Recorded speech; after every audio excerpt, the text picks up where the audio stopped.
Okay, बिस्मिल्लाहिर्रहमानिर्रहीम। हम foreign exchange rate risk कर रहे थे और इसका हम मनी मार्केट हेज तक पहुंच गए थे। फॉरवर्ड कॉन्ट्रैक्ट्स कर लिए थे, मनी मार्केट हेजिंग हो गई थी और इंपोर्ट एक्सपोर्ट ये सब हम कर चुके थे। ऐसा ही है, ये केस भी कर लिया था। अब डेरिवेटिव्स पे हम आ गए थे, डेरिवेटिव्स पे हमने स्टॉप कर दिया था, है ना। सो मैनेजिंग ट्रांजैक्शन रिस्क एक और तरीका है जिससे आप ट्रांजैक्शन रिस्क को मैनेज कर सकते हैं, वो है डेरिवेटिव्स। और उसका उस डेरिवेटिव्स में एक टूल है जिसको कहते हैं करेंसी फ्यूचर्स। अब ये करेंसी फ्यूचर्स क्या है?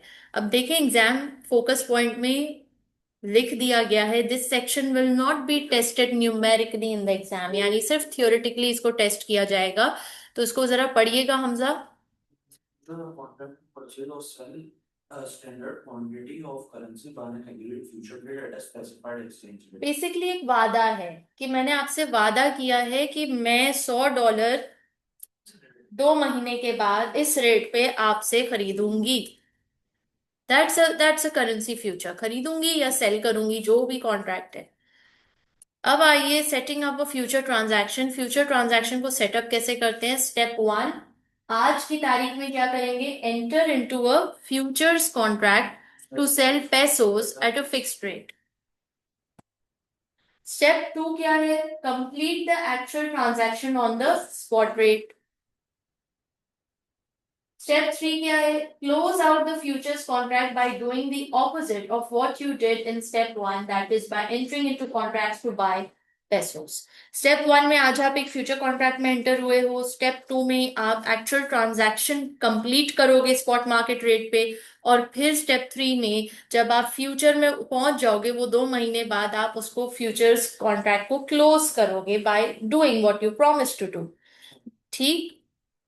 अब आइए, इफ द पैसो डिवैल्यूज, अगर पैसों की वैल्यू गिर जाती है। अब पैसो क्या है?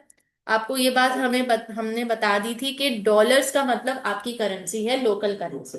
पैसो आपकी जो है वो फॉरेन करेंसी।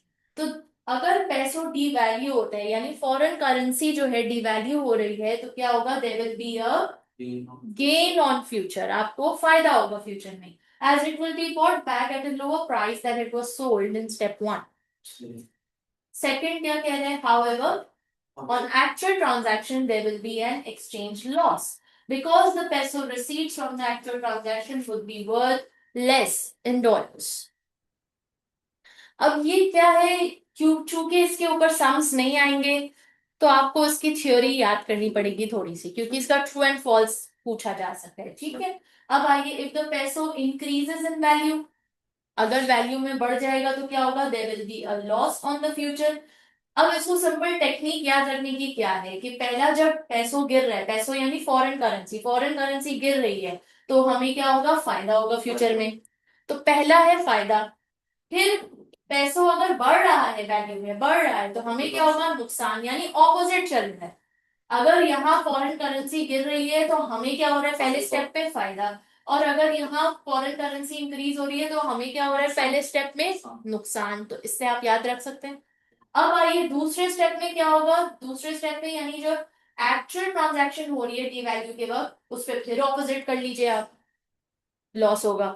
ठीक है। किसका ऑपोजिट कर लीजिए? इसका। नहीं तो एक और तरीका ये है कि आप स्टिक टू दिस, इसका पहला स्टेप है ऑपोजिट और दूसरा स्टेप सेम टू सेम। ऊपर अगर डी वैल्यू हो रहा है तो नीचे भी नुकसान हो रहा है। कब नुकसान हो रहा है? एक्चुअल ट्रांजैक्शन पे, सेकंड स्टेप पे। और इसमें पहले स्टेप पे इंक्रीज हो रहा है तो दूसरे स्टेप पे क्या हो रहा है? फायदा हो रहा है। Same same. ठीक है, पहले स्टेप पे ऑपोजिट चल रहा है, दूसरे स्टेप पे सेम सेम चल रहा है। ठीक है, इस तरह याद रख लें। Advantages of currency futures. Currency futures में क्या आ रहा है? Futures are valid for a period of time, यानी कि अगर आपने सितंबर फ्यूचर का लिया है, तो फ्यूचर सितंबर का लिया, it can be used on any day between the date was entered into up to the end of September. उसके बाद ये बेकार है, उसके बाद इसका कोई काम नहीं है। तो ये इसका एक फायदा भी है कि एक पीरियड ऑफ टाइम के लिए आपके लिए वैलिड है। Counter party risk is lower, सामने वाली पार्टी का जो रिस्क है वो कम है, since the future exchange guarantees the transaction. क्योंकि आप ऐसा वादा कर रहे हो जो कि पूरा होना ही होना है, आपने हर हाल में इसको क्लोज करना है फ्यूचर को, लिहाजा ये काउंटर पार्टी को जो रिस्क है वो लो होता है कि पता नहीं कस्टमर भाग ना जाए। सही। कस्टमर कहीं नहीं भागता, वो आएगा, उसको क्लोज करना ही है फ्यूचर को। डिसएडवांटेज क्या है, पढ़िएगा। Currency futures are only available in large standard and contract sizes and for a narrow range of currencies compared to forward contract. This makes currency future less suitable for small transactions. To cover potential losses, a company using futures will be required to place a deposit called a margin with future exchange, which may need to be topped up on daily basis if the contract is incurring losses. There is a risk that future exchanges do not move exactly in line with the spot exchanges, so that the hedge is not effective. तो basically disadvantage currency future का पहला ये है कि बहुत large बड़ी quantity standard size और contract sizes में मिलता है। इसमें छोटी मोटी अमाउंट का कोई सीन नहीं है। तो यानी कि आप अगर एक कस्टमर है जिसके पास सिर्फ $500 है, तो आपका कोई यहाँ पे सीन नहीं है। जिनके पास बड़ी अमाउंट्स है, $10,000, $20,000 फ्यूचर्स, उनके लिए ये छोटी अमाउंट्स के लिए नहीं है, ये डिसएडवांटेज है।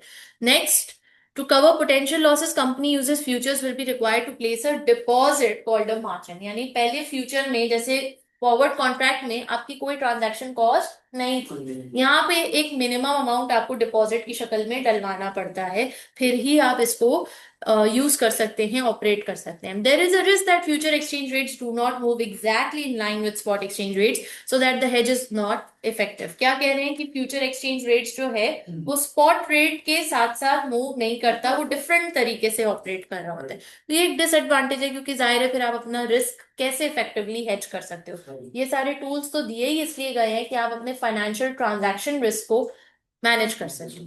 करेंसी ऑप्शंस पढ़िएगा। A right of an option or right of an option holder to buy or sell a quantity of one currency in exchange for another at a specific exchange rate on or before a future expiry date. क्या कह रहे हैं, ये एक दूसरा tool है, Currency ये भी सिर्फ थियोरेटिकली टेस्ट होगा। क्या है, it's a right of an option holder. इसमें आप, for example you are the customer and आपको एक राइट मिल जाता है, राइट मतलब हुकूक, एक हक मिल जाता है कि आप चाहो तो खरीदो, आप चाहो तो सेल करो, आपकी मर्जी है। अगर आप खरीदोगे तो उसको कॉल ऑप्शन कहेंगे, अगर आप सेल करोगे तो उसको हम पुट ऑप्शन कहेंगे। और ये जब आप कर रहे हो तो आप एक स्पेसिफिक रेट पे फिक्स कर रहे हो या फिर फ्यूचर एक्सपायरी डेट पे। लेकिन इसमें क्या है, आपके पास राइट है टू एक्सरसाइज। इसमें और फ्यूचर में फर्क क्या है कि फ्यूचर आपको हर हाल में क्लोज करना ही करना है, इसमें ऑप्शन में आपके पास मर्जी है, इसलिए इसका नाम ऑप्शन है। अगर आपको लग रहा है सौदा मेरे फायदे में है तो इसको एक्सरसाइज कर लो, अगर आपको लग रहा है सौदा मेरे नुकसान में है, नहीं करना, नहीं करो, मर्जी है। ठीक हो गई कहानी। इसमें टेलर मेड का ऑप्शन है, a tailor-made currency option from a bank suited to the company's specific needs. These are over the counter or negotiated options। इसमें ऑप्शन है कि आप इसको टेलर मेड कर सकते हो। स्टैंडर्ड एक्सचेंज ट्रेडेड ऑप्शन भी अवेलेबल होते हैं ओवर द, जिसको काउंटर कहते हैं। With either type of option, the holder can choose whether or not to exercise the option। Choice customer के पास है, होल्डर के पास है, वो चाहे तो उसको करे, वो चाहे तो ना करे। क्योंकि अगर उसको नजर आ रहा है कि इसको लेने से मेरा फायदा हो रहा है तो वो उसको एक्सरसाइज करेगा, अगर उसको लेने से उसका नुकसान हो रहा है तो वो उसको नहीं एक्सरसाइज करेगा। यही फायदा है इसका। Obtaining a currency option involves paying a premium up front to the option seller. इस राइट के लिए आपको एक प्रीमियम देना पड़ेगा, जो कि फॉरवर्ड कॉन्ट्रैक्ट में नहीं है। The option acts as an insurance policy and can be used by the purchaser to compensate for adverse exchange rate movements। ठीक है, एक इंश्योरेंस पॉलिसी की तरह है, आपके फेवर में चीज जाएगी तो आप उसको एक्सरसाइज करोगे, नहीं तो नहीं करो। एडवांटेजेस पढ़िएगा। Exchange traded options but not OTC options are valid for a period of time. This is more flexible than a forward, which is only valid on a specific day. Exchange traded options can be sold on if not needed. Any type of option allows the company to benefit from favorable exchange rate movements.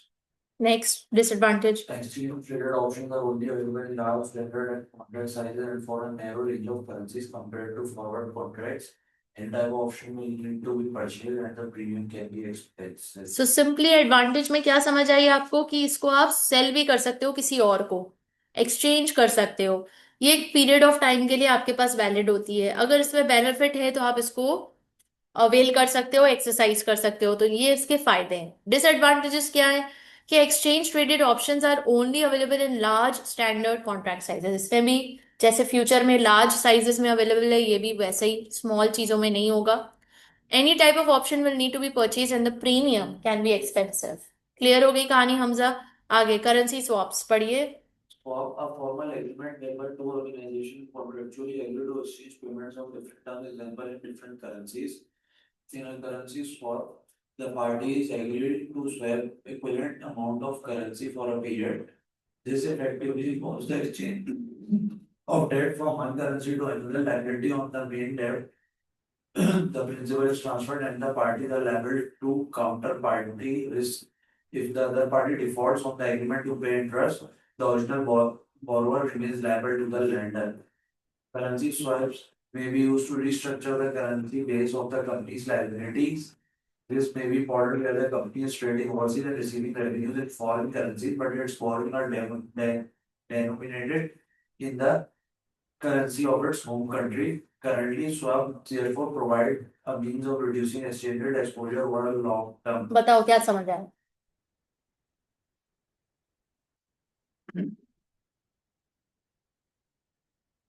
मतलब जिसमें दो parties में agree करती हैं कि foreign currency में अगर हमें कोई बिजनेस भी करना तो फॉरेन से उसमें करेंसी में करेंगे हम। और इसमें जो है लाइबिलिटी भी उस पे होती है जिस counter part party counter part risk के लिए काउंटर पार्टी रिस्क के लिए भी ये लायबल हैं। देखो सीधी सी कहानी है। एक इदारा है, एक कंपनी है जो चाइना में है, और एक कंपनी है जो पाकिस्तान। ठीक है। अब दोनों कंपनीज ही ये चाहते हैं कि फॉरेन करेंसी एक्सचेंज रेट की वजह से हमारा कोई नुकसान ना हो। चाइना भी यही चाहता है, हम भी यही चाहते हैं। चाइना बोल रहा है चाइनीज रियाल में, रियाल नहीं सही, चाइनीज युआन में, चाइनीज युआन में हमसे करो ट्रेडिंग। हम कह रहे हैं, पाकिस्तान लोग कह रहे हैं नहीं नहीं पीकेआर में करो। अब किसकी बात मानी जाए? हम अपने फायदे का सोच रहे हैं, वो अपने फायदे का सोच रहे हैं। अब तो यहाँ पे एक टकरार हो जाएगी। वो हमारे उस पे नहीं आना चाह रहे हैं, हम उनके उस पे नहीं आना चाह रहे। तो अब एक बीच का सिलसिला निकाला जाएगा जिसमें हो सकता है पाकिस्तान कहे कि हाँ अच्छा मेरा एक सप्लायर है, वो चाइना में ही होता है और उसको मुझे पेमेंट देनी है और वो 1 महीने बाद ही देनी है। तो क्यों ना मैं अपने इस कस्टमर को बोलूं जो कि चाइना में है कि तुम उसकी पेमेंट दे दो, मतलब मेरी जो पेमेंट तुमने मुझे भेजनी है तुम उसको भेज दो। और चाइना इसी तरह बोले कि हाँ पाकिस्तान में हमारा एक और बंदा है जिसको हमें पेमेंट करनी है, आप वहां पेमेंट दे दो। तो हमने उसके बंदे को पेमेंट दे दी, उसने हमारे बंदे को पेमेंट दे दी, और फिर जो बकाया अमाउंट बची वो हमने किसी तरह नेट ऑफ कर लिया उसको, वो मैनेज कर लिया। यानी अब हमारे फॉर एग्जाम्पल 80% पेमेंट में हो गया, क्लियर हो गया मामला, 20% रह गया, तो अब 20% से आपस में डील करना है ना, 20% पे ट्रांजैक्शन रिस्क है ना, फॉरेन एक्सचेंज करेंसी रिस्क है। उसके अलावा 80% का तो मसला हल हो गया ना। तो ये इसको कहते हैं स्वैप। इसमें दोनों इदारे डिफरेंट करेंसीज में काम कर रहे हैं और दोनों इदारों को अपने अपने लिए मिटिगेट करना है इस रिस्क को, तो दोनों इदारे फिर किसी एक पेज पर आकर इस तरह से ट्रांसफर कर लेते हैं।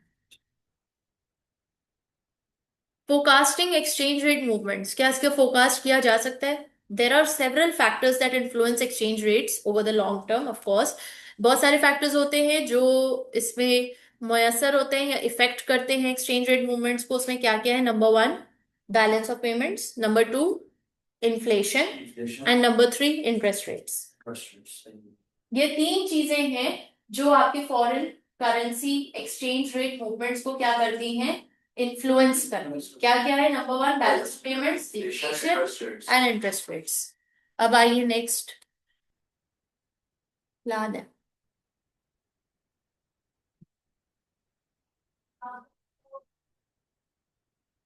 Balance of payments in an economy is importing more than it is exporting.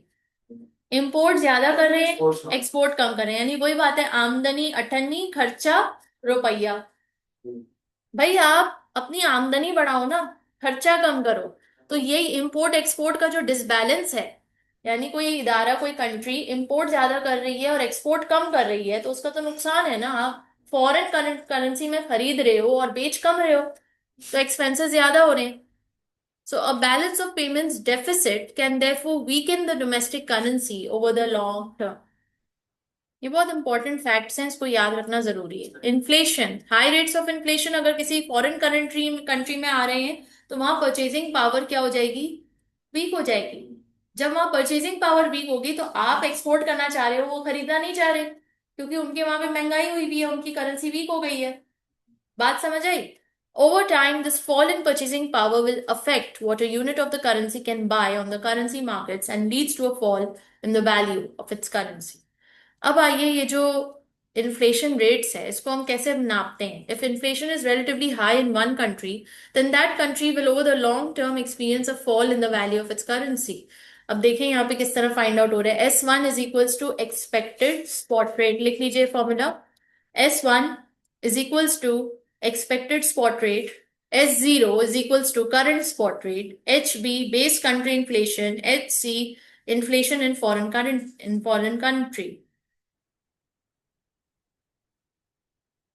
अब सवाल आपसे कुछ भी पूछ सकता है, एक्सपेक्टेड स्पॉट रेट भी पूछ सकता है, करंट स्पॉट रेट भी पूछ सकता है, हो सकता है बेस कंट्री का इन्फ्लेशन पूछ ले, हो सकता है फॉरेन कंट्री का इन्फ्लेशन पूछ ले, depends upon the question.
Done. अब यहाँ पे एक सिंपल सी एग्जांपल गिवन है जिसको हम परचेजिंग पावर पैरिटी थ्योरी भी कहते हैं। Spot exchange rate between country A and country B. Dollar is your currency country and kroner is the foreign currency. $1 is equals to 8 kroner, assuming that there is now purchasing parity, an amount of a commodity costing $110 in country A will cost 880 kroner in country B. Over the next year, price inflation in country B is expected to be 5%, while inflation in country A is expected to be 8%. What is the expected spot rate exchange rate at the year end? Excuse me. Simply इसको data को apply कर दिया गया formula में और expected spot exchange rate निकाला गया which is 7.7778। Clear? बहुत बेसिक है ये। अच्छा, ये एक मिनी केस प्रैक्टिस 2 है, ये देखिए, ये खुद से ट्राई कीजिए। करेंसी कंट्री ए की डॉलर है और कंट्री बी की यूरो है। वैल्यू ऑफ $1 इज करेंटली इतना, इन्फ्लेशन इज इतना, कंट्री ए का भी कंट्री बी का भी, और कंट्री सी का where the currency is the पैसो।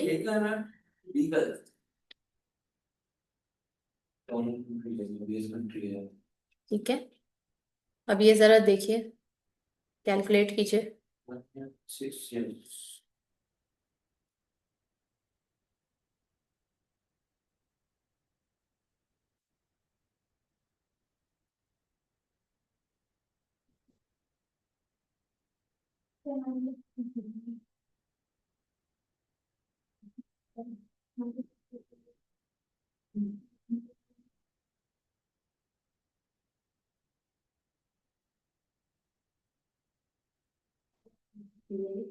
PRC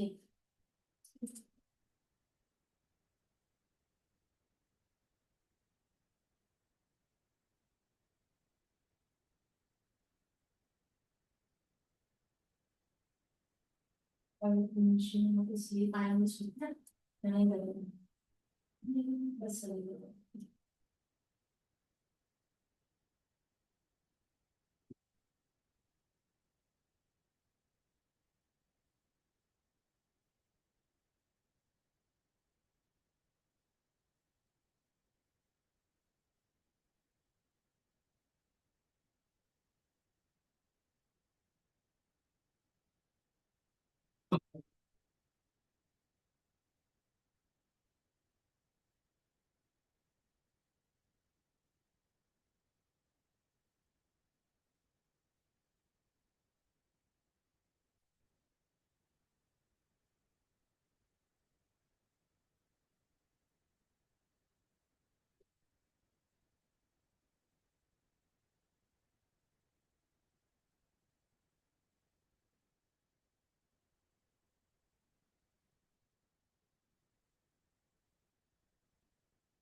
ये समझ नहीं आ रहा करंट स्पॉट रेट क्या है। करंट स्पॉट रेट क्या लूं the value of $1 is currently 1.5 euro ये रेट ही तो है और क्या है इसका क्या मतलब है $1 इज इक्वल्स टू यूरो 1.5 तो ये करंट स्पॉट रेट नहीं है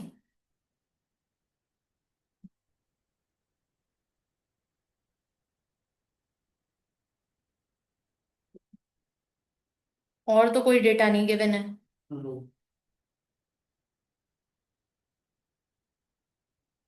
और करंट स्पॉट रेट फिर इसका फॉर्मूला है ना जो अभी हमने देखा आपको बोला भी लिखने के लिए कि वो लिख तो दिया लेकिन उसमें तो जो है फॉर्मूला के बेस पे चले ना एक्स नॉट जो है वो करंट स्पॉट रेट है। ठीक है तो करंट स्पॉट रेट तो यही है जो ये है 1.5 इसके अलावा तो और कोई डेटा नहीं गिवन और कोई डेटा गिवन है तो बताएं तो फिर तो जो गिवन है उसी में से निकालना होगा ना वो दिया है।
तो मैं ये होंगे 1 ईयर का, तो मेरा आंसर आ गया। अब 6 ईयर्स का जो ये कह रहा है expected to be 6 years, so multiply by 6 करो। हाँ बताओ, क्या आ रहा है जहन में?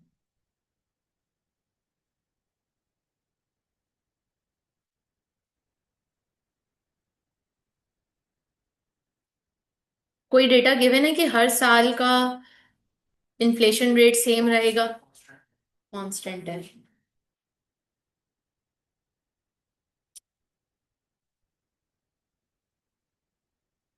सोचो, कॉमन सेंस क्या कह रही है?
हुआ?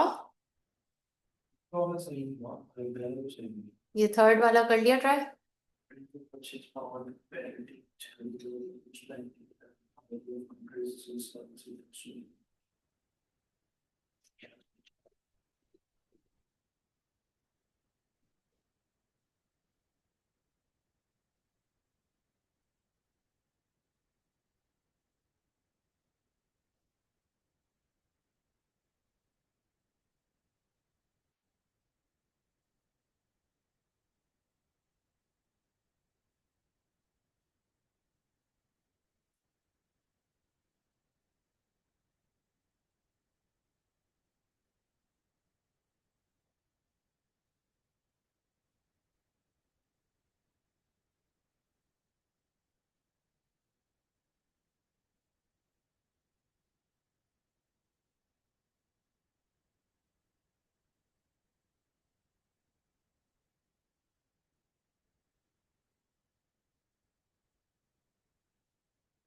वैसे ना वो स्टूडेंट साइंस में चलाओ, हर चीज कर दी।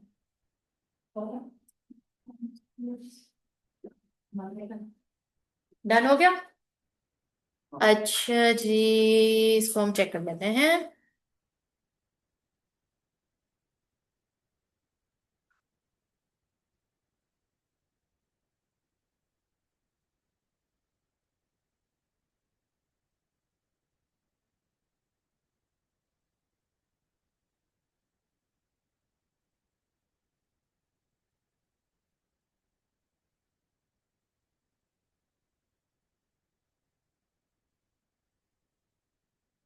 फर्स्ट ईयर का क्या आ रहा है आपका?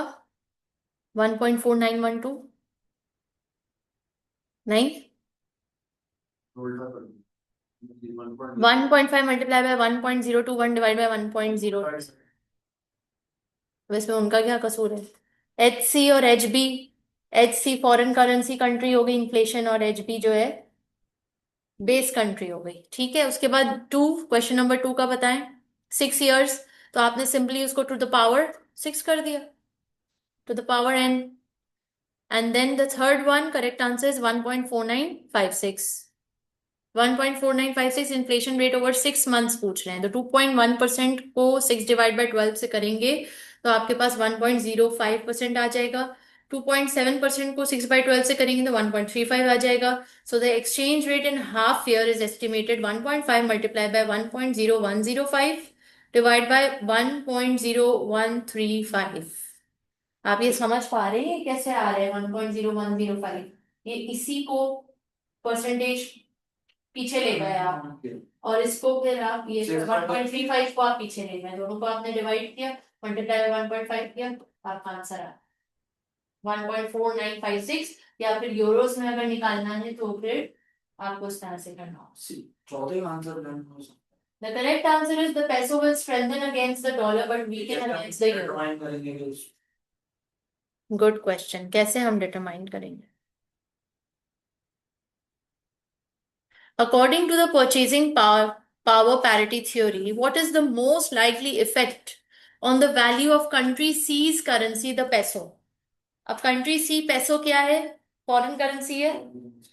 ओवर द कमिंग इयर्स, सो क्या कह रहे हैं कि परचेजिंग पावर पैरिटी के बेस पर जरा बताओ कि आखिर इसके साथ क्या हो रहा है। क्या ये वीक हो रहा है, या ये स्ट्रांग हो रहा है, या क्या हो रहा है? तो सबसे पहले तो हमें आंसर्स पता होना कि पहले का आंसर क्या है। Dollar is expected to be in 1 year कितना? 1.4912, 1.4912, और इसका जो करंटली जो रेट है वो क्या है यूरो डॉलर का? 1.5। ये डॉलर के हिसाब से है। पैसों के हिसाब से क्या है? पैसों के हिसाब से तो दिया हुआ नहीं है, तो पैसों के हिसाब से क्या फाइंड आउट कर सकते हो?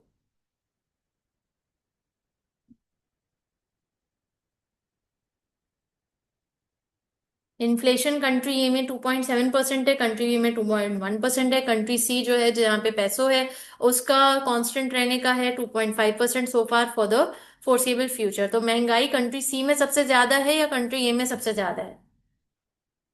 कंट्री सी में या कंट्री ए में? कंट्री ए में सबसे ज्यादा है। तो कंट्री ए हमारी डॉलर वाली कंट्री है, यस और नो? तो हमारी कंट्री ज्यादा महंगी है या कंट्री सी ज्यादा महंगी है?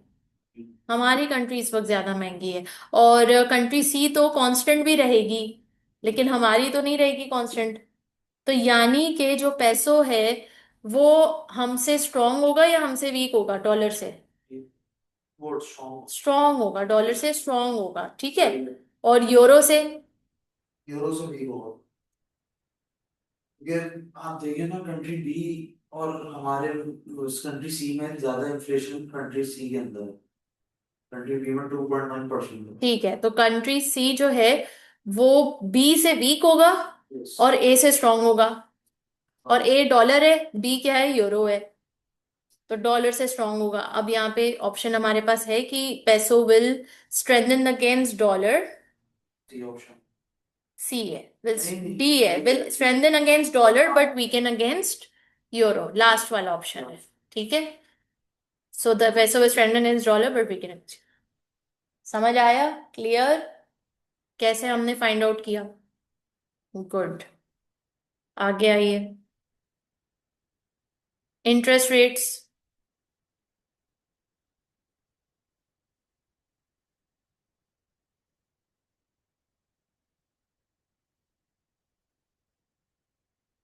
इंटरेस्ट रेट एक लॉन्ग टर्म इंटरेस्ट रेट होता है, एक शॉर्ट टर्म इंटरेस्ट रेट होता है। अब ये क्या है? Interest rate parity theory. क्या है ये? इंटरेस्ट रेट, एक हमने परचेजिंग पावर पैरिटी थ्योरी कर ली, ये अब है interest rate power parity theory. इसका फॉर्मूला लिखिए, F zero is equal to S zero multiply by 1 + IC divide by 1 + B।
अब आइए ये सवाल कीजिए।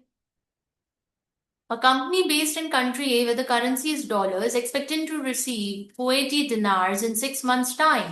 The spot rate is 5.4670 dinars per dollar. Annual interest rates are 8% in country A and 6% in Kuwait. Calculate the forward exchange rate in 6 months' time. Simply apply the formula and apply the data in the formula. 6 करना पड़ेगा। Interest rate को 6 करना पड़ेगा। बिल्कुल 6 months का आपको निकालना है।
क्या हाल है?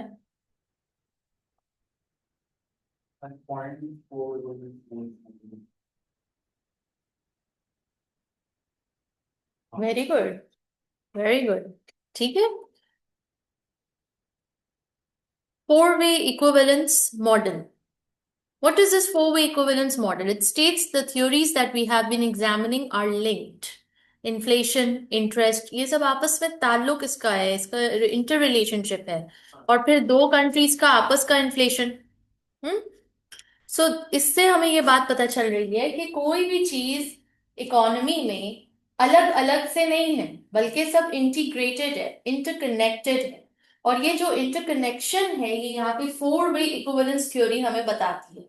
तो उसमें हम क्या देख रहे हैं? Number one, if interest rates are only different between two countries due to inflation, सिर्फ इन्फ्लेशन और महंगाई की वजह से अगर दो कंट्रीज का इंटरेस्ट रेट मुख्तलिफ है तो क्या होगा? it would be the real interest rates are the same in both countries. Real interest rates क्या है, सेम है दोनों कंट्रीज में, सिर्फ महंगाई की वजह से दोनों डिफरेंस शो हो रहे हैं या शो कर रहे हैं। आगे पढ़िए, inflation rates can be used to predict the future spot rate. Future spot rate को आप अगर प्रिडिक्ट करना है तो इन्फ्लेशन की मदद से प्रिडिक्ट कैसे करेंगे, परचेजिंग पावर पैरिटी थ्योरी इस्तेमाल करते हुए। और अगर लॉन्ग टर्म इंटरेस्ट रेट को प्रिडिक्ट करना है तो इसको हम कैसे करेंगे, इंटरनेशनल फिशर इफेक्ट से। अब आइए, it is also logical to assume that if short term interest rate differences explain the differences between the forward rate and the spot rate, then over the long term this can also be seen as an unbiased indicator। यानी कि इसमें कोई biasness नहीं है, अगर आप इसको refer करेंगे तो ये चीज क्या करेगी, आपको एक अनबायस्ड पिक्चर शो करेगी। अनबायस्ड का क्या मतलब होता है हमजा? मतलब किसी की साइड ना लेना में, सब बायस को मतलब आप एग्जैक्टली किसी की साइड लेना, तो ट्रू पिक्चर तो नहीं आ रही ना फिर। अनबाइस्ड का मतलब है आपको ट्रू पिक्चर फिर मिल जाएगी। अब आइए जरा देखते हैं। अब देखिए इन्होंने ये 4 रेट बनाया है, inflation rate, interest rate, forecast changes in exchange rates and forward rate. ये 4 आपस में इंटरकनेक्शन इसका दिखाया है। अब आइए, managing other risks. Other risk, translation risk पढ़िएगा क्या होता है। That is that the domestic currency value of foreign currency assets falls or the value of foreign currency liabilities rises. Translation risk, translation का मतलब है कि ट्रांसलेट, अब जैसे कि फॉर एग्जाम्पल मैं कहूं कि आज जुमेरात है, इसकी ट्रांसलेशन क्या बनेगी इंग्लिश में? Yes, this Thursday. इसकी ट्रांसलेशन चाइनीज में क्या बनेगी, नहीं पता ना, लेकिन कुछ तो बनेगा। सही बात। अब ये जो ट्रांसलेशन की वजह से जो चेंजेस आएंगी चीजों में, हो सकता है कि वो डिफरेंट हो जाए। लाइक फॉर एग्जांपल उर्दू में हम 3 वर्ड्स को इस्तेमाल करके, 3 अल्फाजों को इस्तेमाल करके हम कह रहे हैं कि आज जुमेरात है, 3 अल्फाज। इंग्लिश में भी टुडे इज थर्सडे, 3 अल्फाज। हो सकता है चाइनीज में सिर्फ 2 अल्फाजों में ये बात हो जाए। तो ये जो ट्रांसलेशन रिस्क है, ये बेसिकली जब आप अपनी करेंसी को फॉरेन करेंसी में या फॉरेन करेंसी को अपनी करेंसी में कन्वर्ट करते हो, तो ट्रांसलेट करने के नतीजे में जो रिस्क फैक्टर एक आता है, जो चेंजेस आती हैं, उसको हम क्या कहते हैं, ट्रांसलेशन रिस्क। यानी कि आपने पीकेआर को डॉलर में कन्वर्ट किया, फिर डॉलर को जीबीपी में कन्वर्ट किया, तो 2 दफा कन्वर्जन की वजह से ट्रांसलेशन रिस्क आ सकती है, एक दफा कन्वर्जन से भी ट्रांसलेशन रिस्क आ सकती है। So if a change in the exchange rates causes, पढ़िएगा जरा। A change in the exchange rate causes an adverse change in the domestic currency or value of foreign currency assets and liabilities, then the difference will be written off as a loss. Unlike तो difference आ रहा है और वो अगर कम है, domestic currency value कम शो हो रही है, एडवर्स शो हो रही है then the foreign currency assets and liabilities, तो उसको हम क्या लिखेंगे, एज अ लॉस। अच्छा, अब ये जो ट्रांसलेशन रिस्क है ना, ये बेसिकली पता है कहाँ हो रहे होते हैं। फॉर एग्जाम्पल पाकिस्तान में आपकी एक पेरेंट कंपनी ठीक है, जिसका नाम है ए कंपनी। इसकी ही बच्ची कंपनी या सब्सिडियरी कंपनी है यूएस में, जिसको कहते हैं बी। जो मर्जी कर लो, पाकिस्तान की करेंसी वीक है, यूएस की स्ट्रॉन्ग है। यस। अब जब यूएस की कंपनी का फाइनेंशियल स्टेटमेंट्स आ रहा होगा और पीके की कंपनी का, पेरेंट कंपनी का फाइनेंशियल स्टेटमेंट्स आ रहा होगा, तो वो यूएस की वजह से ये जो पेरेंट कंपनी यहाँ पे शो करेगी, इसका फाइनेंशियल स्टेटमेंट्स अच्छा होगा बुरा होगा? इसका पेरेंट कंपनी का यूएस की वजह से अच्छा हो जाएगा, यूएस की वजह से अच्छा हो जाएगा। कंसोलिडेशन जब आप करेंगे, सही है, हाँ कंसोलिडेशन हो रही ना, ठीक है, तो वो अच्छा होगा। लेकिन ऐसे उलट भी तो हो सकता है कि यूएस में पेरेंट कंपनी हो और पाकिस्तान में सब्सिडियरी हो। यूएस की स्टेटमेंट्स के लिए फाइनेंशियल स्टेटमेंट बिल्कुल वैसा वर्सा होगा कि वो बुरा शो होगा। तो ये जो बुरा और जो अच्छा हो रहा है, ये सिर्फ क्यों हो रहा है, सिर्फ कंट्री डिफरेंस की वजह से, इसीलिए इसको हम कह रहे हैं ट्रांसलेशन रिस्क। ठीक। अब आइए, to manage translation risk, a company that has assets in a foreign currency can match these assets with liabilities in the same foreign currency. Asset और लाइबिलिटी दोनों का एक करेंसी पे लेकर आना जरूरी है। एक एसेट आपका पाकिस्तान में है, एक यूएस में है, लाइबिलिटी यूएस में है और पाकिस्तान में एसेट है, तो बड़ा मसला हो जाएगा। ठीक है, तो फिर ये ट्रांसलेशन रिस्क बढ़ता ही चला जाएगा। One way of obtaining foreign currency debt finance is to use a currency swap. Currency swap की मदद से भी इसको आप मैनेज कर सकते हो, मिटिगेट कर सकते हो। तो ये दोनों को ना अपने पास हाईलाइट कर लेना, ये दोनों पॉइंट्स। ठीक है, कि ये तो वो तरीके हैं जिससे आप मिटिगेट कर सकते हो ट्रांसलेशन रिस्क को। सही। अब आइए इकोनॉमिक रिस्क, क्या है भाई, पढ़िए। Due to long-term movement in the exchange rate that damage the value of a company because the net present value of business cash flows is diminished by expected exchange rate trends. Company should carefully analyze potential exchange rate fluctuations so that they minimize the risk of export revenue being damaged over the longer term due to sustained exchange rate movements for the cost of imported goods value. However, the even companies that do not export or import can be exposed to economic risk if a sustained movement in the exchange rate benefits an overseas rival.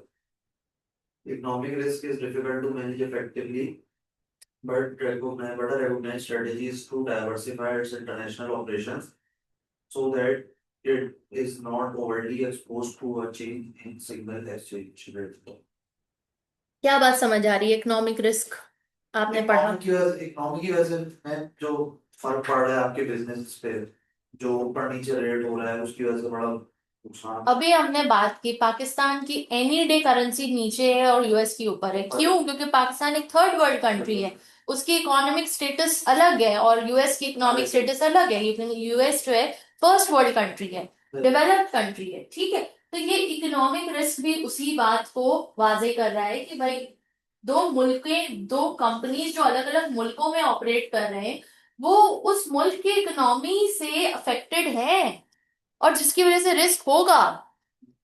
अब आप देखो, हमारे यहाँ India Pakistan की वजह से कितना मसला रहता है कि जिस वजह से हमारी इकोनॉमी वैसी ब्लूम बूम नहीं कर रही जैसी होनी चाहिए। अब अगर आज इंडिया पाकिस्तान के हालात अच्छे हो जाते हैं तो दोनों की इकोनॉमी ऊपर जाएगी और पूरे वर्ल्ड वाइड में एक इम्प्रेशन जाएगा। ठीक है, लेकिन नहीं करते, नहीं करते तो दोनों सफर कर रहे हैं। तो ये सारे इकोनॉमिक रिस्क जो है ये हर कंट्री फेस कर रही होती है और वो डिफरेंट लेवल्स पे कर रही होती है। ठीक है जी, तो ये हमारा यहाँ पे चैप्टर कंप्लीट है।